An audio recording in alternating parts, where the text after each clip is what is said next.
Good morning everyone. আমি আশা করি তোমরা প্রত্যেকে ভালো আছো এবং সুস্থ আছো। আজকে আমরা পড়ব সাহিত্য কথা বই, পৃষ্ঠা নম্বর 84। আমরা যে গল্পটা পড়ছিলাম সেটার নাম ছিল কিসের থেকে কি যে হয়।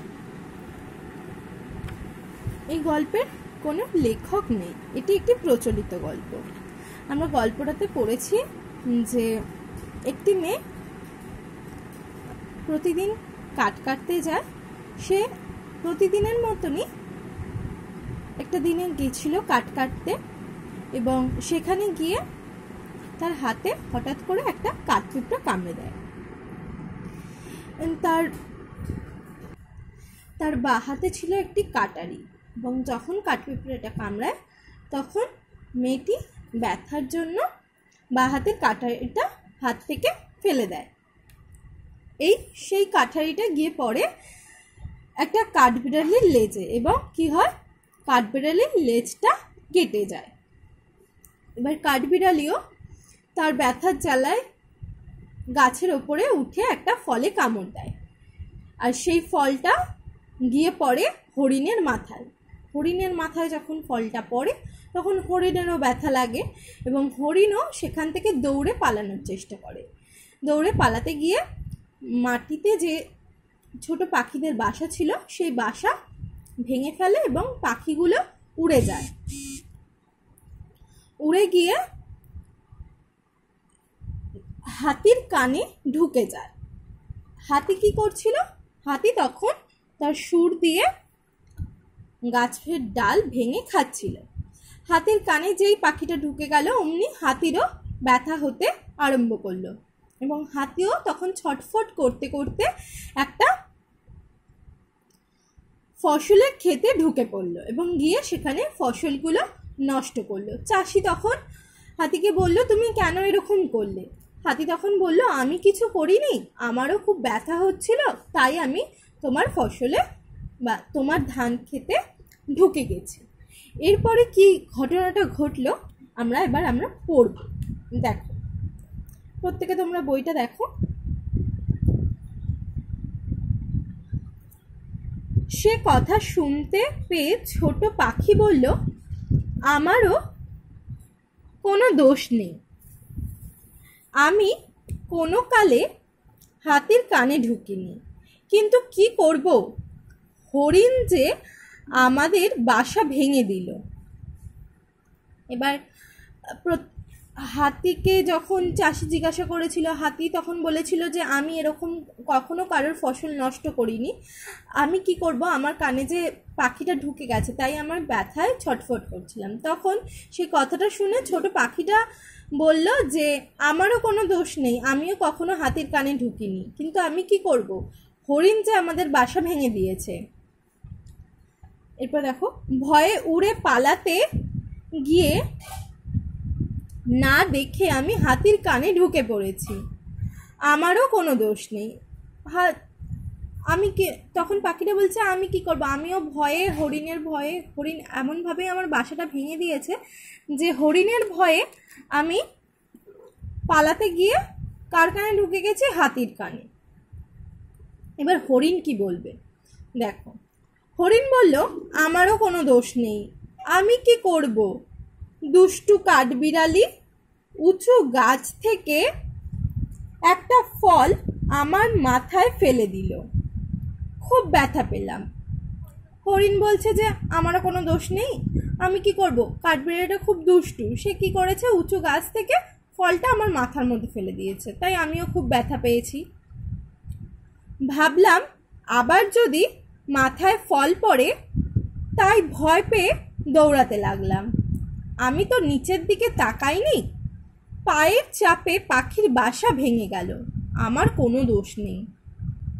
হরিণ বলছে, আমি ভাবলাম যে আবার যদি একটা ফল পড়ে তখন কি হবে, তাই জন্য আমি ওখান থেকে পালিয়েছি, আর দৌড়ানোর সময় আমি খেয়াল করিনি যে নিচে বা মাটিতে পাখির বাসাগুলো আছে, তাই আমারও কোনো দোষ নেই। এবার কাঠবিড়ালি কি বলবে দেখো পরের পেজে। কাঠবিড়ালি বলল, আমারও কোনো দোষ নেই, আমি ঝোপের মধ্যে খেলা করছিলাম, ওই মেয়েটার হাতের কাটারি আমার লেজের ওপর এসে পড়ল। আমার লেজ গেল কেটে। খুব ব্যথা পেলাম, রাগও হলো খুব। তাই আমি উঁচু গাছের ফল ফেলে দিয়েছি। আমার কি দোষ বলো? এবার কাঠবিড়ালিকে যখন জিজ্ঞাসা করা হয়েছে, কাঠবিড়ালি তখন বলছে আমারও কোনো দোষ নেই, আমি কি করব, আমার লেজে যে একটা কাটারি পড়ে গেছে, ওই মেয়েটা আমার লেজের ওপর কাটারিটা ফেলে দিয়েছে, তাই আমার লেজটা কেটে গেছে, আমিও খুব ব্যথা পেয়েছি, রাগ হয়েছে খুব, আমিও একটা উঁচু গাছে উঠে ফলটা ফেলে দিয়েছি, আমার কি দোষ তোমরাই বলো। এবার কিশোরী বলছে, দেখো কিশোরী বলল আমারও কোনো দোষ নেই, বাঁ হাতে কাটারি ধরে ডান হাত দিয়ে আমি গাছের একটা শুকনো ডাল ভাঙছিলাম,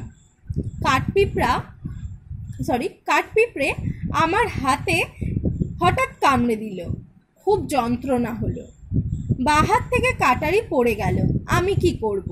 কিশোরীকে যখন সবার শেষে বলা হয়েছে যে তুমি তাহলে এইরকম কেন করলে, তখন কিশোরী বলছে আমার কোনো দোষ নেই, আমার বাঁ হাতে একটা কাটারি ছিল আর আমি ডান হাত দিয়ে গাছের একটা শুকনো ডালকে ভাঙছিলাম, একটা কাঠপিঁপড়ে এসে আমার হাতে হঠাৎ করে কামড়ে দিয়েছে আর খুব যন্ত্রণা হচ্ছিল, তাই আমার হাত থেকে বাঁ হাত থেকে কাটারিটা পড়ে গেল, আমি কি করব বলো। এবার দেখ কি বলছে, তখন চাষি বলল সব নষ্টের গোড়ায় রয়েছে ওই কাঠপিঁপড়ে। চাষি বলছে সব নষ্টের গোড়ায় রয়েছে ওই কাঠপিঁপড়েটা, তাহলে কাঠপিঁপড়েকে কি করা যায়, কি করবে দেখো এবার কাঠপিঁপড়েকে। এই কথা বলেই সে কাঠপিঁপড়েকে হাত দিয়ে চেপে ধরে কিশোরীর হাতে দিল, বলল ওকে ওর উপযুক্ত শাস্তি দাও আর ওকে বুঝিয়ে দাও যে ও কাজটা ভালো করেনি। চাষি কাঠপিঁপড়েটাকে হাতে নিয়ে কার হাতে দিল, কিশোরীর হাতে। কিশোরীর হাতে দিয়ে বলল ওকে উপযুক্ত শাস্তি দাও, ও যেন এরকম কাজ আর না কখনো করে। কি করবে এবার কিশোরী কাঠপিঁপড়ের সাথে,